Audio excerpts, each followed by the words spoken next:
2 மாசமா படுக்கையாக இருந்தேன்.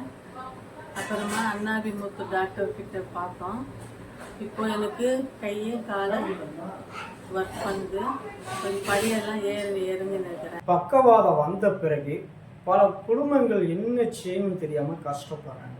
அம்பத்தூர் ஏரியாவில் ஒரு பேஷண்ட் பக்கவாதம் வந்த பிறகு 2 வாரமாக எந்த விதமான ஃபிசியோதெரப்பி ட்ரீட்மெண்ட் இல்லாமல் இருந்தாங்க.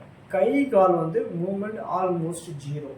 அப்புறமா ஃபிசியோதெரப்பி ட்ரீட்மெண்ட் நம்ம ஸ்டார்ட் பண்ணோம். ஸ்ட்ரோக்குக்கு அப்புறமா ஃபிசியோதெரப்பி ஏன் முக்கியம்னு பார்த்தீங்கன்னா, இந்த ஸ்ட்ரோக்குக்கு அப்புறம் பிரெயின் பிளாஸ்டிசிட்டி, அதாவது நியூரோ பிளாஸ்டிசிட்டி அப்படின்னு ஒரு விஷயம் இருக்குது. அதுக்காகத்தான் இந்த ஃபிசியோதெரப்பி ட்ரீட்மெண்ட் மிகவும் முக்கியம்.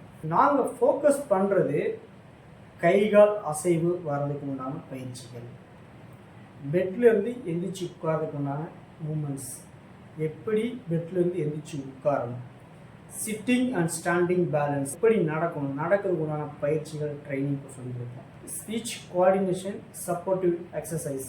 மெஷின் மட்டும் இல்லை, பக்கவாதத்தால் பாதிக்கப்பட்ட பேஷண்ட்டுக்கு சூட்டபுளான பயிற்சிகள்.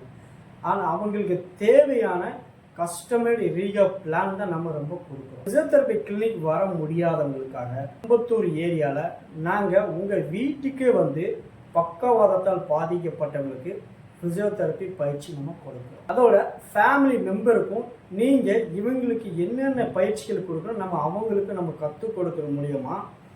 ஏன்னா இந்த பக்கவாதத்தால் பாதிக்கப்பட்டவங்க பார்த்தீங்கன்னா நம்மளோட குடும்பமும் சரி, இந்த ஃபிசியோதெரபிஸ்ட் 2 பேரும் சேர்ந்து நம்ம கொடுக்கும்போது பார்த்தீங்கன்னா ஃபாஸ்ட் ரெக்கவரி நமக்கு கிடைக்கும். டிலே பண்ணாதீங்க. ஒவ்வொரு நாளும் பார்த்தீங்கன்னா ரொம்ப முக்கியம். இப்போவே கால் பண்ணுங்கள். நான் doctor Annadimuthu, physiotherapist, AB physio health care, Ambattur, Chennai. இந்த பக்கவாதத்தால் பாதிக்கப்பட்டவங்களுக்கு உங்களோட வீட்டிலேருந்து நம்ம ரெக்கவரி ஸ்டார்ட் பண்ணலாம்.